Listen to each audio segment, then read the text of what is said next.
വലിയനായ ദൈവത്തിന്റെ നാമത്തിൽ മാറട്ടെ. കർത്താവിന്റെ മരണത്തെ പ്രസ്താവിക്കുന്ന ഈ വേളയിൽ ഒരു സങ്കീർത്തനം ഭാഗമാക്കി ഞാൻ വായിച്ചിരിക്കുന്നു. സങ്കീർത്തനം 40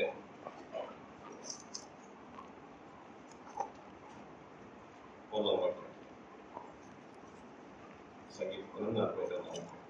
ഞാൻ യഹോവയ്ക്കായി കാത്തുകാത്തിരുന്നു, അവൻ എങ്കിലേക്ക് ചാനും എന്റെ നിലവിളിക്കും. ഇതിൽ നാം വായിക്കുമ്പോൾ ഒരു കാത്തിരിപ്പിന്റെ ഒരു കാര്യമാണ് നാം വായിക്കുന്നത്. പലതിനും വേണ്ടി നമ്മൾ ഒരു ബസ് കാത്ത് നിൽക്കുക, അല്ലെങ്കിൽ നമ്മളുടെ എന്തെങ്കിലും ഒരു ആവശ്യത്തിന് വേണ്ടി കാത്തിരിക്കുക എന്ന് വളരെയധികം പ്രതീക്ഷയോടുകൂടിയാണ് ഒരു വ്യക്തി കാത്തിരിപ്പിന്റെ ആ ഒരു കാര്യം. പക്ഷേ ഇവിടെ വളരെയധികം കാത്തിരുന്നിട്ടും പ്രത്യേകിച്ച് ഒന്നും മനുഷ്യൻ ലഭിച്ചില്ല. അതിന്റെ താഴെ ഉള്ള വാക്യത്തിൽ വായിക്കുന്നത്, അവൻ എങ്കിലേക്ക് ചായ്ഞ്ഞു എന്റെ നിലവിളിക്കട്ടെ.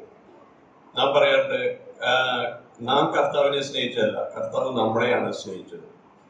ചില നദീതീരങ്ങളിൽ ചില വലിയ വൃക്ഷങ്ങൾ, തെങ്ങ് പോലുള്ള വലിയ വൃക്ഷങ്ങൾ, അത് ആ നദിയിലേക്ക് ചായ്ഞ്ഞ് അതിനോട് വളരെ അനുബന്ധമായിട്ടുള്ള രീതിയിൽ നിൽക്കുന്നതായി നാം പലപ്പോഴും കണ്ടിട്ടുണ്ട്.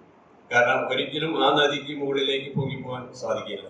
ആ മരം അതിനോട് ചായ്ഞ്ഞ് വളരെയധികം അതിനോട് സംസാരിക്കുന്ന രീതിയിൽ നിൽക്കുന്നതായി നമുക്ക് കാണാം.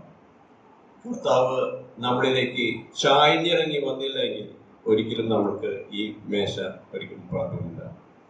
അവൻ നമ്മുടെ ചായ്ഞ്ഞിട്ടാണ് നമ്മുടെ നിലവിളിക്കേണ്ടത്. എന്നാൽ കർത്താവ് ആ കാൽവരി ക്രൂശിൽ എന്റെ ദൈവമേ നീ എന്നെ കൈവിട്ടതെന്ത് എന്ന് ആ അലറി വിളിക്കുന്ന സമയത്ത് സ്വന്തം പിതാവ് പോലും അത് കേൾക്കുവാനായിട്ട് ഒരു മറുപടി പോലും കൊടുത്തില്ല. മാത്രമല്ല, സ്വർഗം പോലും മൗനമായി. എന്തിനു വേണ്ടി? എനിക്കും നിനക്കും, നമുക്ക് ഓരോരുത്തർക്കും വേണ്ടി.